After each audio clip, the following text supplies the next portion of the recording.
Welcome to Go with Kyle Harbaugh. By combining traditional business building methods with AI, Kyle helps law firms, financial advisors, and a variety of businesses thrive in a changing world to build custom growth playbooks to success. Now, here's Kyle. Welcome back to Go with Kyle Harbaugh. By combining traditional business building methods with AI, Kyle helps law firms and other professional service businesses grow smarter and scale without chaos. I'm Evan Mack, and today we're talking about what it really takes to build a firm that runs smoothly, even when you're not in the room, and how systems create that trust, stability, and freedom for owners and teams alike. Kyle, welcome back, brother. Hey, great to be here, Evan. I love talking with you. Awesome stuff, Kyle. So Kyle, when you meet firm owners who can't take that time off without checking every email and every hour, what usually is causing that level of dependency for them? The people they have, they might be real sharp, but they feel like the firm isn't going to run without them, and or things are going to get missed. And whether that's true or not, at least they feel it. And you got to take vacation sometimes. You got to take vacation sometimes, and that's so important. But I've talked to so many firm owners, and they haven't taken a vacation in years because they feel like they just can't step away. So what does operational trust actually mean in a law firm context? Why is it so hard to build that? Yeah, so I would say part of it is personality type to a certain degree. So there's that, but then things don't get done in a consistent manner. This person might do it this way. This other person might handle it a little different. And so it really speaks to a deeper issue of you just need to get everybody on the same page and understand what's the most efficient way to do this task, and then document that most efficient way. And that's how we do it. And that is the standard. And if we deviate from it, that standard is enforced. And so maybe you have a hard conversation like, hey, why aren't you doing it this way? This is the most efficient, best way to handle this.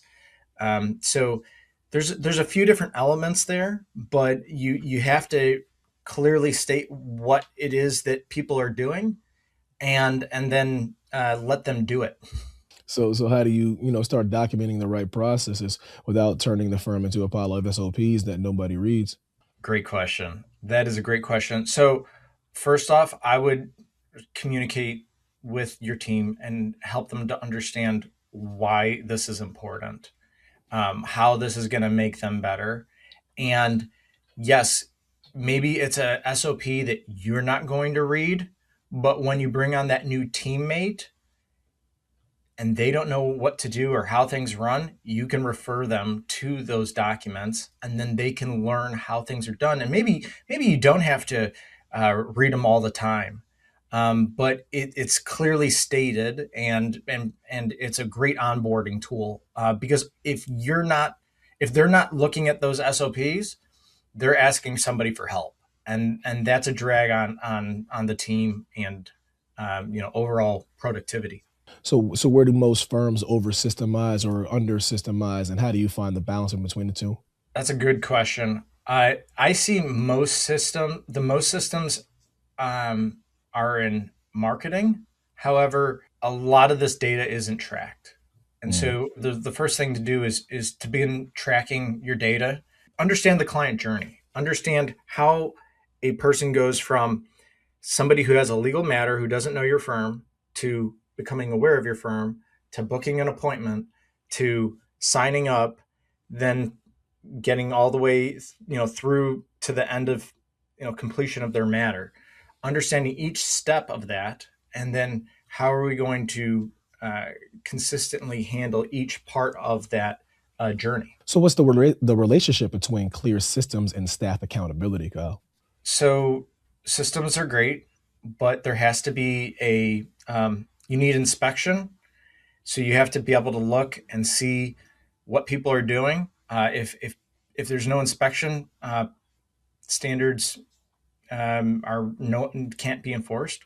And then if those standards are being ignored, then there needs to be some kind of enforcement. And that doesn't necessarily, when I say that, I know that sounds maybe harsh, oh, like we're going to fire people. Actually, no.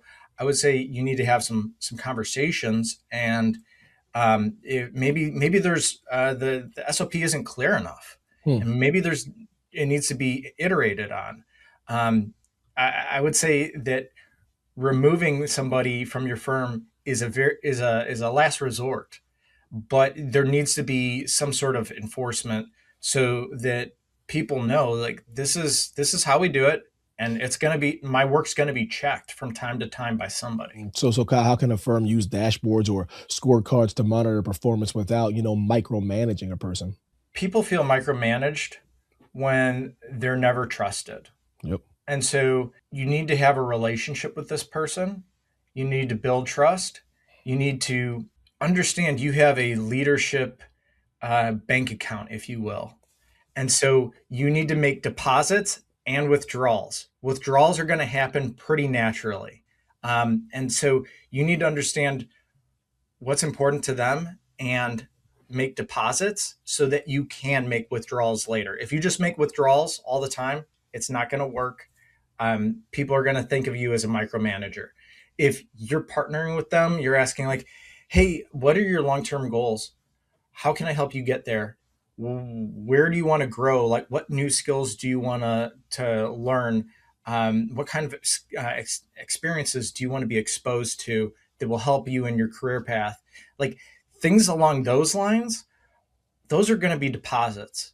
And people are going to be much more willing to work with you and to put in more effort because they feel like you're a partner, not a boss. So what are a few, small but high impact systems that immediately make an owner's life easier? Yeah, I mean, I would say begin to track your things. You can simply make a spreadsheet like on Excel or Google Sheets, something like that.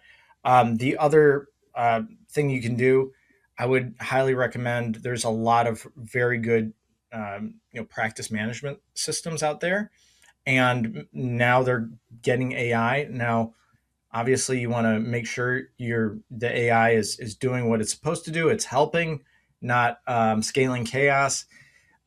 But there's a lot of tools out there that can make things faster. Maybe it's not AI, but it's automations. There's a lot there that makes everybody's life easier and the work more efficient. So Kyle, how do you help owners get comfortable delegating those decisions once those systems are in place, though? That really gets to like the coaching side of my business, Hmm. where we explore, like, hey, why are you so uncomfortable about this? Like, what do you think is going to happen? I had this bad experience previously, and things went really awry. Things went off the rails over here, and it turned into a big headache and big mess. And we'll kind of walk through, like, well, why did that happen? What were the things that like led up to that? And usually, what it comes down to is unclear expectations.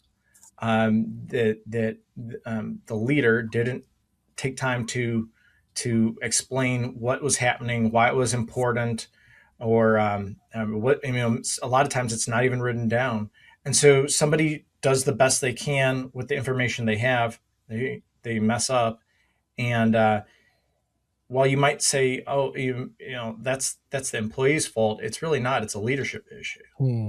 So for anyone who wants to start this journey, what's one simple process they can document this week to begin creating that operational trust? Yeah, I would look at where mistakes are happening most, and then begin to have a conversation with the person and go, like, why are the mistakes happening? How can we make this better? How can we document this process? And maybe there's a tool they don't have. Maybe Mhm. there's like a software system they need to help keep everything straight.